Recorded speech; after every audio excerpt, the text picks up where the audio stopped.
ce projet Remix, la tâche qu'on s'est donnée pour étudier les couverts permanents, c'est de regarder la génétique en interaction avec les variétés de couverts permanents. Et donc de manière plus générale, nos travaux sur les couverts permanents ont démarré en 2013, mieux connaître les espèces, quels étaient leurs impacts sur la culture de blé en termes de rendement, de compétition, d'apport d'azote. Ce qu'on appelle couvert permanent, c'est peut-être un terme un peu impropre dans la mesure où le couvert ne va pas durer pendant 20 ans.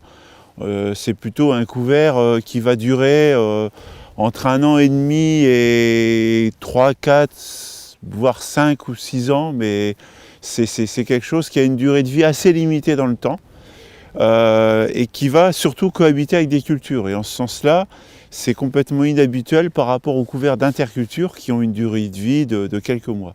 Donc ce couvert, par exemple, va être implanté dans une première culture. Par exemple, un colza, c'est une pratique assez répandue en agriculture conventionnelle, mais ça peut être autre chose, une serre à la paille, comme une orge de printemps, un tournesol par exemple. Donc on sème le couvert dans la première culture et donc ce couvert vient finalement surtout bénéficier de l'ombre et de l'abri procuré par cette culture pour rester assez propre, s'installer tranquillement au cours des mois. Et il va véritablement commencer à se développer fortement après la récolte de cette culture, une fois qu'il aura accès à la lumière de manière beaucoup plus importante.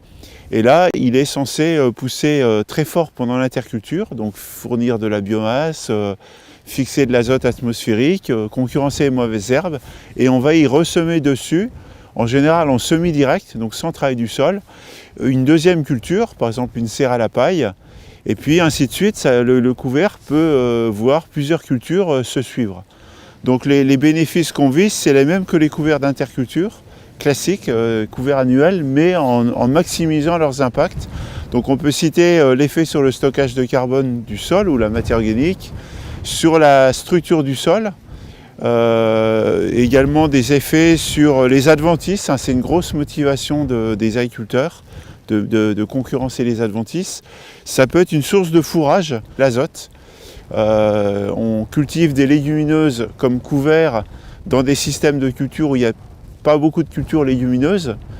Et donc un des attendus, c'est que cette légumineuse, que ce soit un trèfle ou une luzerne par exemple, fixe de l'azote atmosphérique pour la fournir à plus ou moins court ou long terme ou moyen terme aux cultures de la rotation.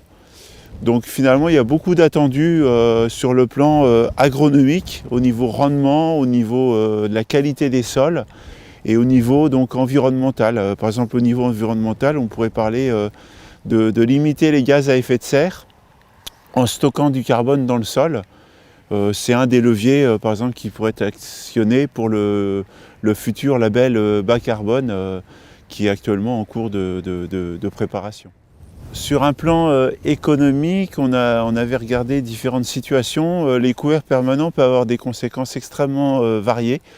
Ça peut être des gains de marge nets de l'ordre de 50 à 100 euros par hectare et par an sur la rotation. Donc ça peut être très intéressant lorsqu'on arrive à gagner en rendement en ayant des couverts qui notamment vont être bien gérés, bien maîtrisés, qui généreront des charges assez faibles, par exemple avec des semences de trèfle blanc qui ne coûtent pas très cher à acheter, et puis des gains de rendement ou des économies d'azote. Donc il y a des exemples assez positifs.